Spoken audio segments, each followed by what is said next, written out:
Hi friends, spot idli எப்படி செய்யலான்னு இந்த வீடியோவில் நான் ஷேர் பண்ணியிருக்கேன். வாங்க எப்படி செய்யலான்னு பார்க்கலாம். அதுக்கு முன்னாடி சேனலை மறக்காமல் சப்ஸ்கிரைப் பண்ணிவிடுங்க. ஃபஸ்ட்டு ஒரு தவாவில் 2 ஸ்பூன் எண்ணெய் ஊற்றிட்டு நல்லா ஹீட் ஆனதுக்கப்புறம் ஒரு பெரிய சைஸ் வெங்காயத்தை பொடி பொடியாக கட் பண்ணி சேர்த்துக்கிட்டேன். இது நல்லா டிரான்ஸ்பரண்ட்டாக ஆகிற வரைக்கும் நல்லா வதங்கினதுக்கப்புறம் ஒரு சின்ன சைஸ் தக்காளி பொடி பொடியாக கட் பண்ணி சேர்த்துக்கிட்டேன். இது ரெண்டுமே ஓரளவுக்கு நல்லா வதங்கணும். இப்போ பார்த்தீங்கன்னா இந்த அளவுக்கு நல்லா வதங்கியிருக்கு. இப்போ இதில் மசாலா எல்லாமே சேர்த்துக்கலாம். நான் தனி மிளகாய்த்தூள், மட்டன் மசாலா மட்டும் சேர்த்துருந்தேன். அதுக்கப்புறம் இந்த மசாலாவுக்கு தேவையான அளவுக்கு மட்டும் சால்ட் சேர்த்துக்கிட்டேன். ஆல்ரெடி இட்லி மாவில் நம்ம சால்ட் சேர்த்துருப்போம். ஸோ இந்த மசாலாவுக்கு மட்டும் தேவையான அளவுக்கு கொஞ்சமாக சால்ட் சேர்த்துக்கலாம். இந்த ஸ்டேஜில் கொஞ்சமாக எண்ணெய் ஊற்றிட்டு ஃப்ளேம் சிம்மில் வச்சுக்கலாம். அப்போ தான் மசாலா கரிஞ்சு போயிடாமல் இருக்கும்.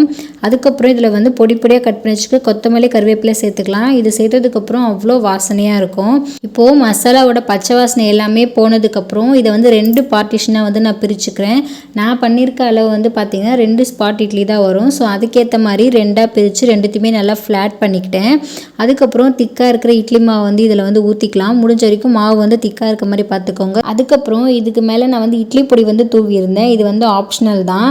அதுக்கு மேலேயே பொடி பொடியாக கட் பண்ணி வச்சுருக்க கொத்தமல்லி, கருவேப்பிலை இது எல்லாத்தையுமே சேர்த்துக்கிட்டேன். சைடில் ஒரு ஸ்பூன் எண்ணெய் சேர்த்துட்டு மூடி போட்டுட்டு ஒரு 2 மினிட்ஸ்க்கு மீடியம் ஃப்ளேம் இல்லைன்னா சிம்மில் வச்சு அப்படியே கொஞ்சம் நேரம் விட்டுருங்க. அதுக்கப்புறம் ஓப்பன் பண்ணி பார்த்துட்டு இதை திருப்பி போடணும். கொஞ்சம் உடையிற மாதிரி இருந்தது, பட் மேனேஜ் பண்ணி நான் திருப்பி போட்டுட்டேன். ஃபைனலி பார்த்தீங்கன்னா ஸ்பாட் இட்லி சூப்பராக ரெடி ஆகிடுச்சு. ரொம்ப சிம்பிள் அண்ட் ரொம்ப டேஸ்டி. நீங்களும் ட்ரை பண்ணி பாருங்கள். Please subscribe. தேங்க்ஸ் ஃபார் வாட்சிங்.